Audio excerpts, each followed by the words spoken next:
It's great catching up with Jamahal Hill, who's in Vegas right now, still recovering from that injury, but we got a lot to talk about. Jamahal, how are you? How's it going, man? I'm good, bro. How you doing, James? I'm doing great. It's good to catch up with you. Let's start first with the injury. How's recovery going, and how's everything going in that whole process? Recovery's going good. I'm recovering well. I was getting back strong, just getting back to all the mobilizations and everything that it was that I had before. But it's all looking good. Look like I'll make a full recovery. Good, man. That's awesome. And I imagine you're just in Vegas because you have sort of all the resources there in terms of like the PI and all that stuff like for the recovery. Is that why you've been in Vegas for so long? Yeah. I came out here to use the lean on the PI in my recovery, and it's been working out. It's been a great decision. How long has it been now? Was it basically after the injury you stayed in Vegas, or did you go home for a bit? Like, how did that all work? Yeah, pretty much after the injury, I stayed out here in Vegas. Cool. And you're renting a house right now. I saw your post about how expensive electricity is there. It's like $400 a month or something. Yeah, shit ain't no joke. No, that's not good to have that. Do you ever see yourself like living down there, or do you like being back in Michigan? Like if you had the preference, because there is a lot of benefits to being in Vegas. While I'm fighting and things like that, yeah, there are benefits like the podcast and getting everything like that going, and leaning on the PI and things of that nature. But for the most part, now being out here now has kind of showed me that this isn't exactly like the rooted place, like the place to put the roots down like that. Right. But it's a nice destination to have a house in, I guess. Yeah, no, for sure. A lot of benefits. So let's talk about the title, because I saw your video on YouTube. So I guess the title, I know technically right now you're still the champion. It's when they step in for Jiri and Alex that the title will be vacant. Is that correct?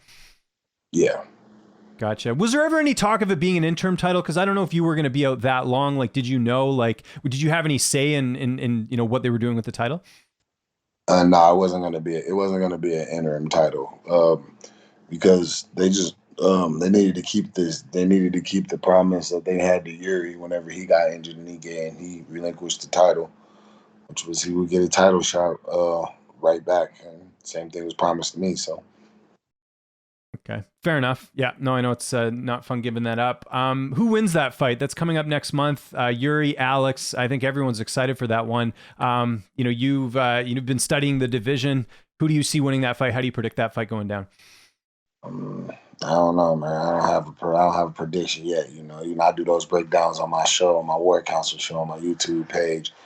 But I don't know. I think it's a good fight. I think it's a good game fight to high level competitors. I think Jiri has more ways to win as far as an MMA tool bag, but I think Alex is a little bit more deadly and precise in the facet that they share in common. I think Jiri is the favorite in the fight. Do you agree with the odds, like where he's the slight favorite, or do you think Alex should be favored? Yeah, I can see why Jiri is the favorite. I personally don't care if odds don't win fights. So. Right. Well, especially this year. I mean, we've had a lot of upsets, right? So the odds don't really mean a whole lot. And I imagine the UFC has said that you are getting the winner next, like assuming all goes well with your recovery. Yeah, whoever has the belt, whenever I'm good to go, that's who I'll fight. What's the latest update on when you might fight again? Like, do you have an idea of like when recovery is going to be done? You can get back in full force. Like, what's sort of the timeline from here on out, from your understanding right now? My understanding is just focus on recovery. I haven't put a timeline on it. We're just working to see where we are. Right. Okay. Because I'm sure part of you is thinking that UFC 300 card in April. I'm sure that's too soon, but I'm sure part of you is thinking like, man, it would be good to make my return on that card. I mean, I haven't rolled it out. Right. I haven't rolled it out. So we're just saying, we're just going through the recovery and we're going to see. But everything with your recovery seems to be going well, right? Like, doesn't seem like there's any setbacks or anything. Like, you'd post it on your channel, right? If anything was going wrong, right? So. But no, there hasn't been any setbacks. Everything's been going well. It's I had a really good doctor. I have a really good doctor. I have a really good team that's working on me and making sure I get back to where I need to be. I know you mentioned on your channel that you're going to be going to the fights. Is there any plans for you to go into the cage after the fight's over? I don't know. We'll see. Okay. It's because I know sometimes you have to ask the UFC ahead of time to do that. I remember when O'Malley did it, I think the UFC didn't like that or something. Mm-hmm. I don't know. We'll see. I'm not too big on stepping in on somebody's night. Whoever wins, I know what that night means and that moment means for them. So it'll be their moment. But I'm just gonna be there to let them know that, you know what I mean, the job, your job, you're not the king yet. The job ain't done until I'm defeated. Yeah. Well said. We got a UFC 294 card coming up this Saturday. A lot of changes on this. What do you make of Volkanovski taking this fight on 10 days notice against Islam? It's pretty badass.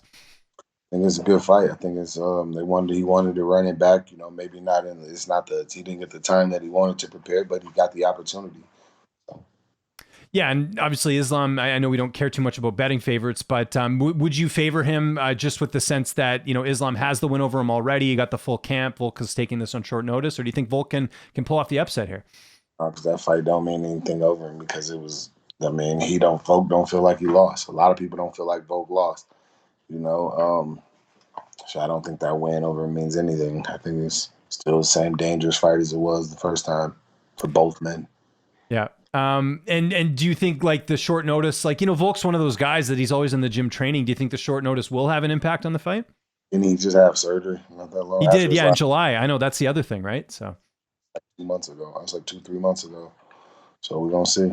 yeah. And then just quickly, the co-main event, Chimaev and Usman. What did you think of Usman taking this fight? I don't think anyone expected that. No. That was his gutsy, his ballsy move up at another weight class. A tough opponent, but high risk, high reward. Dana says that's going to be the next title fight for Sean Strickland. Do you agree with that? Do you think because of the circumstances with Usman stepping up and Chimaev even still staying on this card that makes sense? Or do you think Dricus is kind of getting the short end of the stick here? Hmm.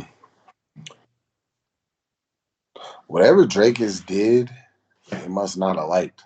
It Right. must have been something that they really didn't fucking like. So you got to play the game, bro. I guess to a degree. So I mean, it is what it is. Nothing's guaranteed to anybody. Yeah. Except for me. Absolutely. There you go. There you go. Fair enough. What do you think of this Tony Ferguson and Paddy Pimblett fight? Do you like this? Do you think this makes sense where, Paddy can get a win off a legend and Tony can finish his career over someone that maybe, people are calling like the next big thing? Like, what do you think of that fight? I think it's a good fight for both. I think you got to think Tony's still only been fighting the top dudes. Yeah. Top level guys, so I think like even though he's on a losing streak, Tony's still dangerous. He's still one of the best guys in the world. He still beats a good portion of the roster. And for Paddy, it's a good test. It's a good test to show that you can beat an established vet who's been in there with the best in the world and things like that. So it's a win-win on both sides. Will Tony win, do you think? Or do you think at this stage in his career it might be too much of a task? I think he can. Yeah. Yeah, absolutely. He's a veteran for sure. What was your reaction to Sean Strickland winning the middleweight title? How surprised were you? I was surprised. I was surprised.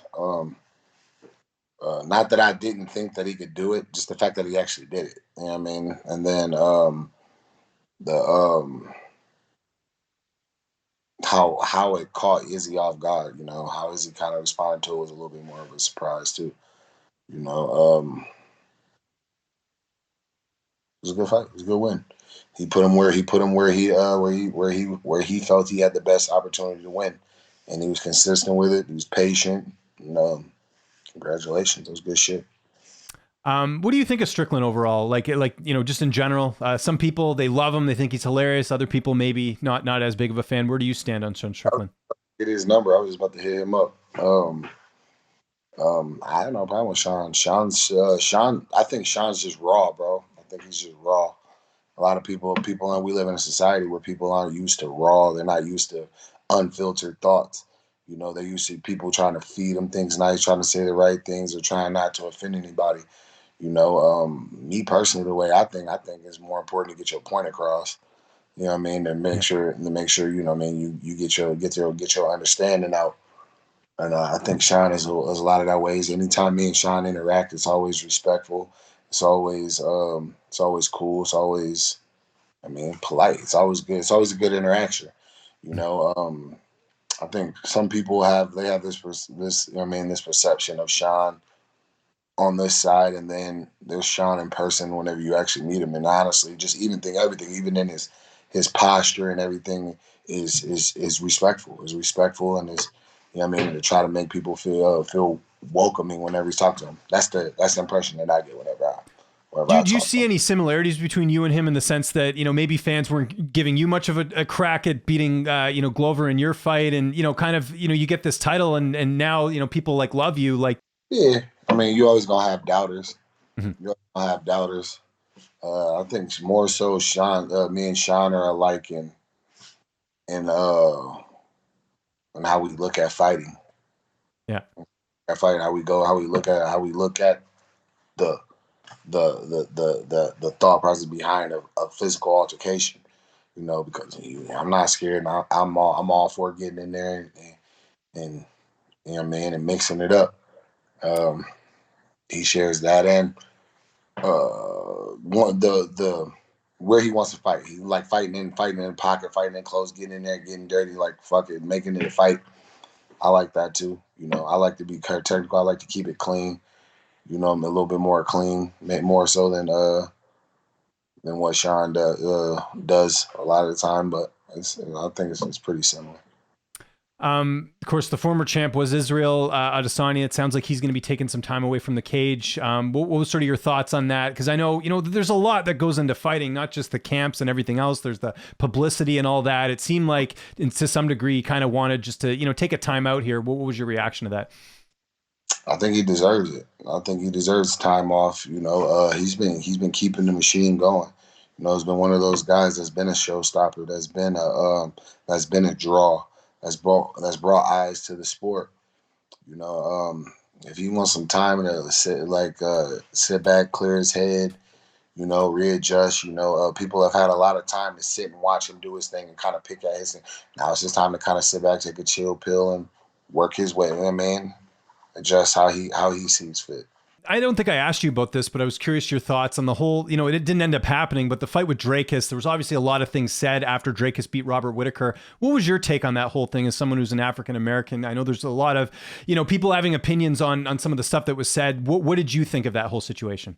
As far as what specifically? The race thing, because Dricus made the comment about being the first African champion, and Adesanya and some other fighters had taken sort of offense to that. Did you? I don't know if you were even following that or sort of kept tabs on it. I seen it, but yeah, if you know the history of South Africa, you know why they took offense to it. You know what I'm saying? Um, essentially, that's like if you built this house and you built this garden and everything in the backyard and all of that. And I just essentially came in and took your house. And then it's like, yo, I'm the real gardener. I'm the real home. I really own this block. You know what I mean? So I get that. I get that in a sense of that. People were making a big deal about Izzy call it saying that. I understood what he did with what he was doing. It was a psychological game, and then also, it was kind of like, people like, oh, he shouldn't say that to him. He shouldn't say that to him. For him to come in and be like, yo, I'm the real African, this, and this, he just subjected him to a little bit of what some, other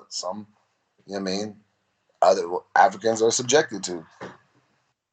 And, just kind of like, if you like, you want to feel the whole side, you know what I mean? I got it. I get what I understood what he meant to say in that, and the point that he tried to drive across. Yeah, it's a complicated situation, but like from both ends. It's an uncomfortable one. It's not an easy one to talk about. No, it's not. And that's why I'm kind of delicately talking about this a little bit too. Because again, I know we live in a world where everyone's very, Everybody want to cancel somebody when they say something that they don't like. Is there any update with you and Ariel? I know there was a back and forth with your channel, his channel. Did you guys ever resolve that, or are you guys still at like this impasse? I don't fuck with him. I don't fuck with dude. You know what it is. I don't fuck with him. What do you think of USADA going away? We found that out last week, that the USADA program is not going to continue. Now, to be clear, the UFC is going to use a different drug testing program, but no more USADA. What was sort of your reaction to hearing that as someone who's, I'm sure, been tested a lot of times by USADA? Yeah, I mean, shit. At first, it was like, damn, they got a system in place to make sure the sport stays clean. They seem to, so it's not in my control. I focus on the things I can control. It's not in my hands.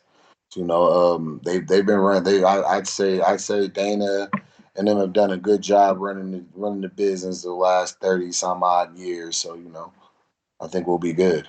How was your overall experience with USADA? Was it fine?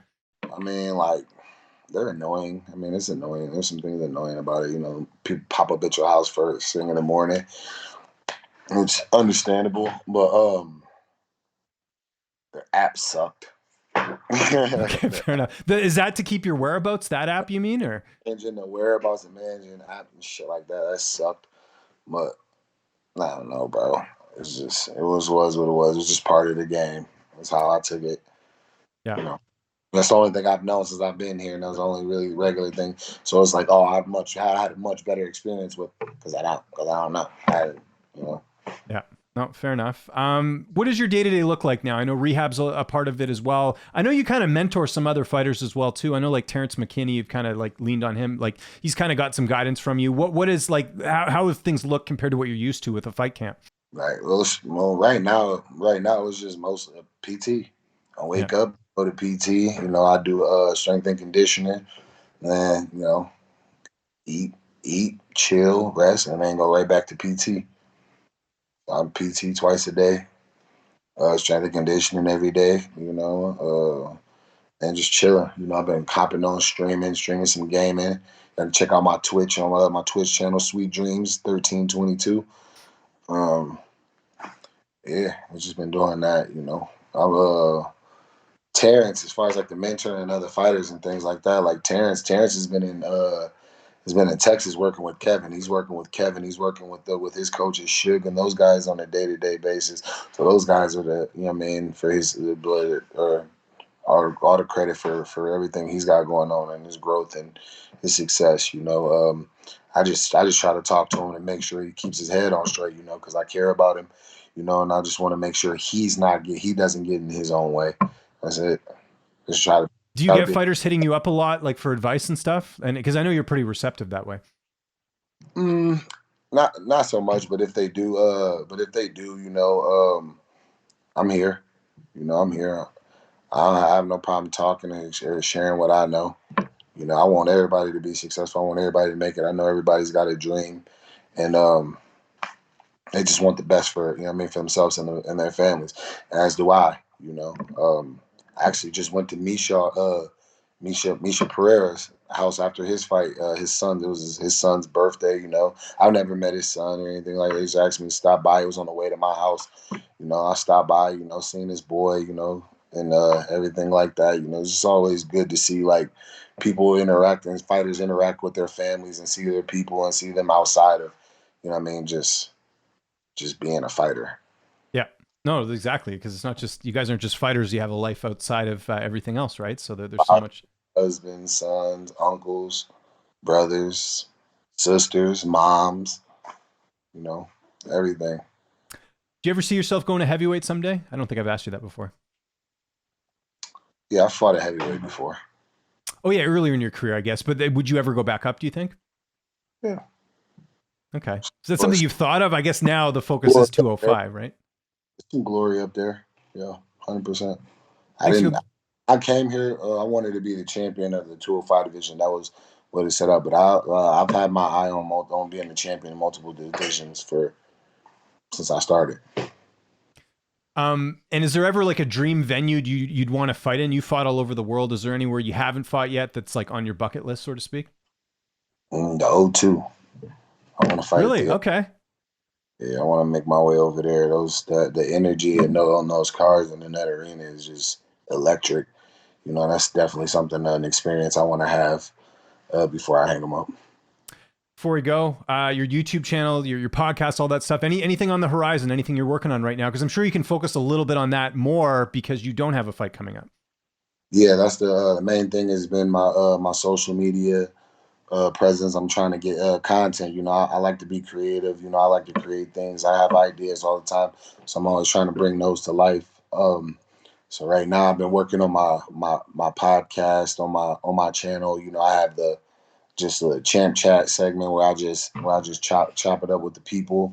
And then I have the war council segment where I bring fighters on and we dive in, we break down some cards and we talk about some fights and our perspective on fighting and things like that. So I got those going. You can check those out on my YouTube page, which is Jamahal Hill. You can check out my Instagram, which is sweet_dreams_J Hill. You know, I'm kind of revising my TikTok right now. So we gonna have that. I got a few things coming. Been working a lot.